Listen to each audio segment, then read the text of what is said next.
그러니까 상대방한테 가장 큰 고통 주는 거는 둘을 갈라놓는 거야. 그러고 상간녀나 상간남한테 이렇게 경고를 하는 거야. 너 또 붙을 생각해봐. 너 아직 많이 남았어. 내가 할 수 있는 거. 내가 수백 가지 더 남았다.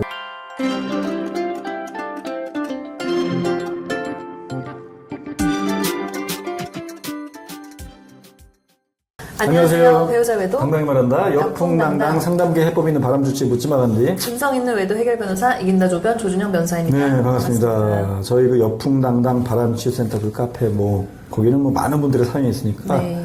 거기서 좀 활동을 많이 하면 많은 위안을 받을 겁니다. 이게 이제 이런 유튜브나 어떤 방송 같은 건 일방향이잖아요. 네. 물론 밑에 댓글 달 수 있지만 그건 한정적이고. 그리고 제 거잖아. 네. 제 대처법이니까 어떻게 약간 학습하는 컨셉이지. 네.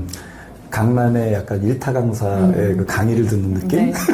그래서 거기서 일타 강사의 내가 어떤 명문대를 가기 위해서 일타 강사의 강의를 듣는, 내가 이 외도를 대처하기 위해서, 내 배우자의 외도로 인한 극심한 고통에서 내가 빨리 탈출하기 위해서, 이걸 해결하기 위해서 이 명강사의 명강사라고 스스로 자화자찬하는데 이걸 듣는 느낌이지만, 네. 카페는 수많은 분들의 사연들이 올라오면서 자기네들끼리 거기서 공감하고 공감들이 그쵸. 많죠. 그리고 네. 그분들 중에서도 어떻게 하시라 밑에 댓글도 많이 달리고 하니까 댓글 많이 달릴 겁니다. 사연을 진짜 진정성 있게 올리면 맞아. 많은 분들이 또 그 감화돼가지고 또 밑에도 댓글 달고 위로해주고 또 저는 이렇게 해결했습니다. 저렇게 그런 사연들이 많더라고요. 맞아. 그래서 저는 그런 쌍방향 커뮤니티를 굉장히 높이 평가하죠. 그 내가 하는 고민들을 다른 분들도 다 비슷하게 그럼. 고민하고 있을 수 있거든요. 그렇죠, 그럼 또 그렇죠. 내 글에 달린 답글들이 다른 분들에게도 도움이 될 수 있으니까 그런 커뮤니티 활동을 통해서 그렇죠. 서로 이제 우리가 정보를 쌓고 힘을 그렇죠. 가지는 게 중요한 것 같아요. 그게 되게 중요하죠. 네. 그래서 거기 가입하셔가지고 하면 굉장히 많은 유익할 겁니다. 네. 자, 오늘의 주제는 그 남편과 바람 피운 상간녀를 네. 평생 동안 복수하는 방법. 이게 참 복수를 꿈꾸시는 분들 평생 동안 어떻게 복수를 하냐. 네. 너무 유일한 궁금하실 것 방법이 하나 같아요. 있죠. 유일한 방법이 하나 있죠. 네. 일단 지금 바람을 잡는 과정에서도 물론 복수를 하고 응징하는 거지. 저는 그렇게 얘기하죠. 가장 큰 복수는 일단 지금 바람을 피고 있어. 내가 증거를 잡았어.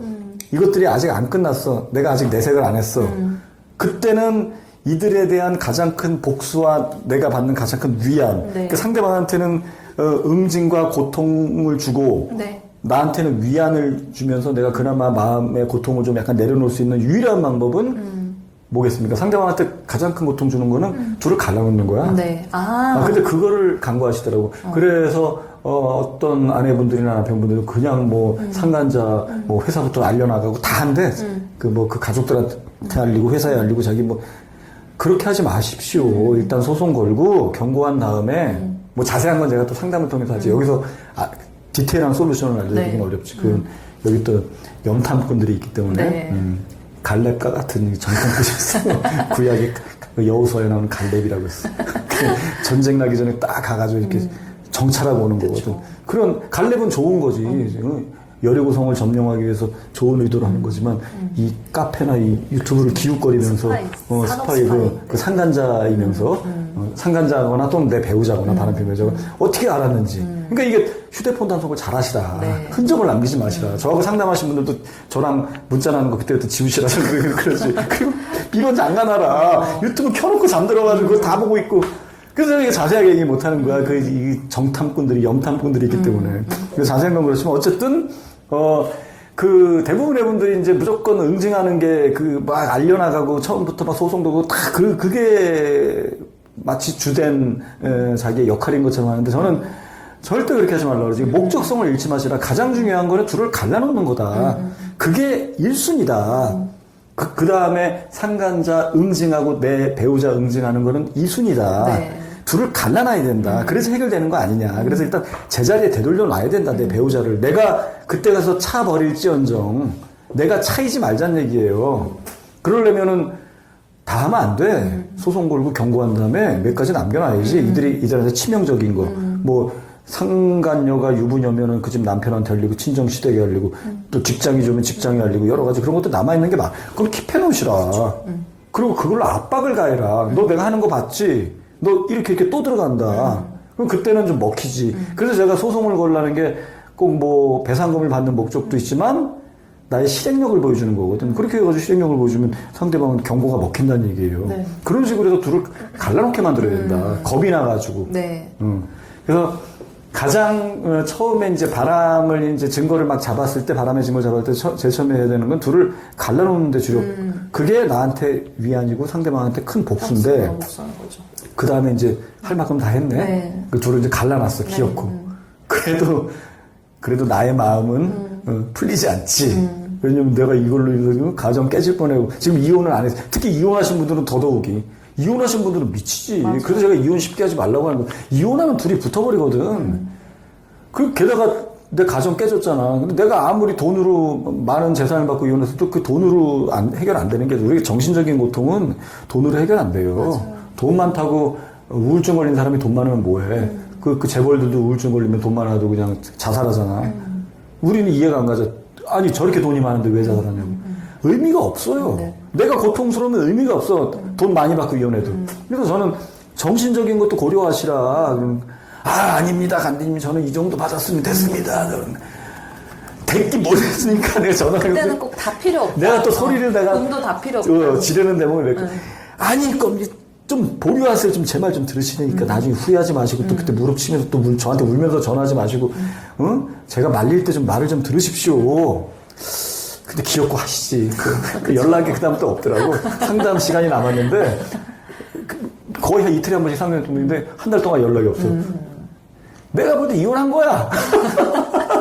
몇 달 있다가 진짜 고통스러워하면서 전화 오는 분들이 많아요. 네. 의외로. 그러니까 쉽게 이혼을 때 해주지 말고, 이제부터 시작이야. 둘 갈라놨지. 판결문을 받으라는 얘기인데, 네. 제가 소송 거는 게 중간에 취하도 해주지 말고, 조정문도 판결문과 같은 효력을 지니까 뭐 조정문을 받든지 화해 공고를 받든지 판결문을 받든지 갖고 계시란 얘기죠. 네. 증거도 다 갖고 있으란 얘기지. 그러고 상간녀나 상간남한테 이렇게 경고를 하는 거야. 일단 그 다음에 알려. 두 사람이 이제 끝났잖아요. 네. 끝나고 나서 원래 안 알린다고 약속을 했어도, 네. 야, 니들 정리하면 내가 네 남편한테 안 알릴게. 너 직장에 안 알릴게. 웃기고 있네. 일단 정리시켜놓고 가서 알려. 상관없어. 상관없죠. 네. 그거 불법이야? 아니, 상관없어. 합의서만 안 썼으면 돼요. 그럼 합의서를 왜 써줘? 그냥 말로만 그래서 제가 구두로만 하는 거지. 네. 구두가 무슨 법적 효력이 있어? 내가 내 마음이지. 그래서 그때 가서 하십시오. 지금 알리면 패를 다 써버리는 뭐 거니까. 이거 진짜 상가자들 들으면 안 되겠다. 그죠? 큰일 나겠네. 아니야, 들어도 돼. 더 디테일한 게 있어. 디테일한 건 내가 상담을 통해서만 얘기해. 이 안 케이스가 믿는 거 아니야, 이제? 말을. 아니야. 그런가? 아니, 지금 와서 주제를 바꿀 수도 없고. 이거 가야 돼. 네. 직진. 노브레이크. 쭉 가자고. 그래서, 그리고 이제, 알려, 그때. 네. 일단 첫 번째는 다 알리는 거야, 그런 네, 거는. 네, 네. 초토화시켜버려. 또 약간 후련하지. 네. 그럼 이제 미치는 거지. 이씨. 왜 안 하기로 했으면서, 내가 저기랑 헤어졌는데, 한 번 헤어지면 붙기 어려워요. 네, 네. 너 또 붙을 생각해봐. 너 아직 많이 남았어. 내가 할 수 있는 거. 내가 수백 가지 더 남았다. 이제 미치는 거 이러지도 저러지. 뭐 법으로 지네들이 할 게 있어? 뭐 명예훼손이잖아. 가족들한테 알리는 거. 회사도 큰 회사면 감사실, 뭐 작은 회사면 뭐 사장 이렇게 알리는 건 명예훼손이 안 되는 네네. 거거든. 그러니까 그렇게 해서 알려. 그리고 또 한마디 하는 거지. 이제부터 시작이다. 니들의 분류는 끝났지만 너는 이제부터 내가 평생 지켜보면서 너는 죽을 때까지 이 불륜 증거, 이 네. 판결문을 내가 쥐고 있다가 미혼인 경우는 이 결혼식 날 보자. 네. 그것만 내가 추적하고 다닌다. 너 남자 만나봐. 결혼을 안 해? 너? 그래? 만나는 남자만 되게 보낸다. 근데 결혼은 대부분 할 생각이 있지. 네. 어느 정도. 결혼 또 할 수도 있잖아. 내가 약간 지금은 독신을 생각하더라도 뭐 기회가 되면 또 괜찮은 남자는. 얘는 그런 게 이제 다 날아가는 거, 그런 경고를 들으면. 결혼식장에 내가 200장 출력해서 뿌리는 게 최종, 그리고 나 벌금 300만 원 낼 거야, 그때. 너 기다려. 난 그것만 기다리고 있으니까. 얼마나 무서울까요, 그러면? 걔 이름이 만약에 뭐, 연진이면, 연진아. 너의 미래는 나야. 아닌가? 나의 미래는 넌가? 있잖아. 맞아요. 문동은이가 했던 네네. 얘기. 그거지. 너의 미래는 나야, 이 자식아. 이 자식아. 이 자식아. 그래도, 약간, 저기 같았네. 좀 약간 좀 올드한 그 남자 배우 같았어. 그렇게 하자는 얘기지. 평생 동안, 문동은 컨셉인 거지. 네. 그리고 이제 유부녀 같은 경우는 네. 애들이 아직 어리잖아, 걔네들. 자식들이 대부분 있는 경우가. 네 애들 결혼식 날만 내가 손꼽아 기다리면서 추적하고 다닌다.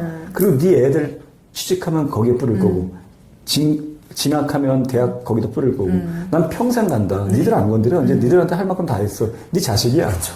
이렇게 하시라고. 아무리 잃을 게 많은 사람도 자식에 대해서 되게 그럼. 끔찍하고 두려워하는 게 있더라고. 이게 알려질까봐. 자기한테 알려지는 거, 자기 주변보다 알려지는 그럼. 것보다 자식한테 알려지는 거를 제일 무서워하니까. 물론, 아마 엄청 겁먹을 거예요. 물론 저 상간자들은 이 간디 개새끼 네가 뭔데 너 우리 자식까지 저 새끼 저거 그렇게 얘기했지 뭐 지가 한 거는 왜 생각하고 그러니까. 지는 영혼살인을 해놓고 가정 다 남의 가정 묻혀놨잖아요. 가정 파괴범이지 어떻게 보면 옛날에 그러니까 옛날 같은 경우 간통죄로 그냥 구속까지 시키고 옛날에 실형을 살았다고 요즘 세상이 많이 바뀌어가지고 지금 실형도 안 살고 옛날 같으면 그런 중죄를 저질러놓고 그걸 모르면서 무슨 그걸 아내 탓하고 지가 뭐 다 그렇게 산다고 심지어는 그런 망발하는 그런 남편도 있어. 다 그렇게 산대. 딴 남자들 다 그래. 내 친구들 말도 안 되는 얘기지. 그거는 지가 끼 있는 거는 간과하고 그런 식으로 경고를 하시라고 그 협박지 안 되니까. 그럼 걔는 계속 악몽 꾸면서 계속 갈 수밖에 평생 그걸 여지를 남기시라고. 난 언제든지 한다. 그리고 너 보니까 너 그 유부남 만나는 게 네 전문이더라. 너 유부남 만나는 얘기 내가 들리거나 내가 한번 목격하면 너 그때 다 해. 난 또. 너 한번 해봐. 그런 식으로 이제 해가지고 딱 평생 동안 이 마음을 무겁게 만드는 거죠. 네. 그리고 1년에 한 번씩 또 이렇게 경고해도 되고. 연락하고. 뭐 아주 자주 하면 또 정보통신법이 그렇죠. 벌금이 나올 수 있으니까 1년에 한 번. 불안을 야기하는 문자를 지속적으로 보내면 형벌에도 받을 수 있어요. 네. 그러니까 띄엄띄엄. 좀 이렇게. 연속성이 없으면 되죠. 연속성이 없으면 1년에 되지. 한 번 정도는 그렇지. 괜찮을 것 같아요. 그거 한 번 보는 게 그게 크게 뭐 협박 잘 지내니? 죄가 돼서 유죄가 되진 않잖아. 안부 인사하는 잘 것처럼. 지내. 네. 너의 미래는 나야. 너 기다려봐. 그거는 참 처벌하기도 애매하겠다. 애매하잖아. 그죠? 너의 미래는 나라는데 뭘. 너 판결문 하나 딱 찍어서 보내면서 너의 미래는 나야. 네 아들 XX의 미래는 나야. 이렇게 하는 거지. 네 예비 남편 누구가 될지 모르지만 그 사람의 미래는 나야. 이렇게 하시라고. 오늘 주제는 조금 어떻게 보면은 제가 좀 약간 또 과한 이런 표현을 들 수 있는데, 저는 상관없습니다. 이런 것도 필요하다고 봐. 이 나의 고통은 어떻게 그렇게 좀 평생 동안 어떻게 복수하는 얘기지. 그래서 저는 이런 얘기 하는 거지. 가끔 이제 상담할 때도 그렇게 비유를 하지. 지금 복수해주고 싶어. 미치겠다. 다 하고 싶다는 거. 다 하는 건요, 지금 잠깐 그들한테는 당황스럽고 큰 고통을 주는 건 맞아. 회사에 알리고 가족한테 막 쓰나미처럼 밀려서 큰 고통 주지만 금방 수습이 됩니다. 네. 지가 또 꼬리 내리고 반성하고 회사는 옮기면 되는 거고 또 능력이 있으면 회사에서 자르지도 않아. 그냥 야단 맞고 그냥 마는 거지. 그러고 잠깐 고통스럽고 그다음부터 평안한 삶이 쭉 간다. 그래서 그 사람을 죽일 때 사형제도 중에 가장 은혜로운 게 단두대 같은 거야. 잠깐 처음엔 고통스럽지만 고통 없이 죽는 거거든. 목이 갑자기 댕강짜리는 뭐 무슨 고통이 어딨어. 그냥 끝이야. 아니면 총살. 빵 났어. 머리에 총 쏘는 거. 이런 게 가장 은혜로운 사형법이고 능지처참을 해야지. 천천히 죽여야지. 그러니까, 옛날에 살점을 악령아. 하나하나 바르면서 팔 하나 자르고 놔두고. 뭐 그렇게 하는 거죠. 그렇게 한다면서요. 팔 하나 자르고 팔다리 자르고 눈 멀게 한 다음에 혀 자르고 여태우가 했던 식으로. 똥돼지 그 통에 놔둔 그거 아니에요? 여태우 그 한 고조 한 유방에 그 네. 여태우가 있듯이 그 첫 부인이랑 바람을 그렇게 하도 오랫동안 피니까 여태우가 벼르다가 한 고조가 죽자마자 바로 그냥 이렇게 팔다리 자르고 그리고 눈 멀게 만들고 혀 자르고 말도 못하게 해서 그냥 돼지우리에 쳐넣어버렸대요. 그 쉽게 죽지도 않지. 왜 죽나? 거기서 좀 살다가 혀를 죽는 자랐으니까 혀 깨물고 자결하는 것도 못하겠네. 그것도 못하지. 팔다리 자르니까 진짜 살 자살도 수밖에 못해. 없겠네. 그냥 그러고 살다가 죽는 거. 천천히 죽이는 거죠. 고문하다 죽이자는 얘기지, 제 얘기는. 제 요즘은. 말라 죽게 하자. 복수라는 거는 길게 가자. 매일 악몽 꾸게. 예, 그렇게 하자. 사실 이 정도 각오를 해야 되는 게 이렇게까지 안 하면 상간녀들이 안 떨어져 나가는 경우도 굉장히 많잖아요. 그럼. 그냥 좋게 말로 해서는 안 듣는 경우가 많기 때문에 그렇지. 내가 이 정도 각오를 보여준다라는 그렇죠. 이제 상징적인 의미도 있는 거죠. 그렇죠. 그리고 제 이 방송을 만약에 이게 영탐꾼들이 듣는다고 해도 저는 저렇게 이걸로 무장된, 그 사람들이 나한테 그렇게 하면 그러니까. 무섭다. 빨리 정리해야겠다. 빨리 정리해. 이럴 수 있어. 그럼. 그럼 정리하는 게 좋죠. 그냥 어디 가서 그냥 엔조이나 하고 그러세요. 뭘 이렇게 길게 바람 피우고 그래. 관대님이 서두에 말씀하셨잖아요. 이게 우리가 복수하려고 하는 게 아니라 그럼. 갈라놓게 하려고 하는 거예요. 목적은 딱 분명하다. 그럼. 네. 어쨌든 저는 어쨌든 바람핀 사람의 편이 아니라 지금 바람으로 내 배우자 바람을 고통받는 그 남편분이나 아내분 편이니까 이렇게 제가 말씀드리는 거죠. 네. 예. 일단 그렇게 마무리하시고 네. 저희 여풍당당 바람치센터 그 카페 제가 쓴 칼럼 많은 분들이 사연이 있어서 많은 활동 부탁드릴게요. 다음 시간에 봬요. 안녕. 안녕.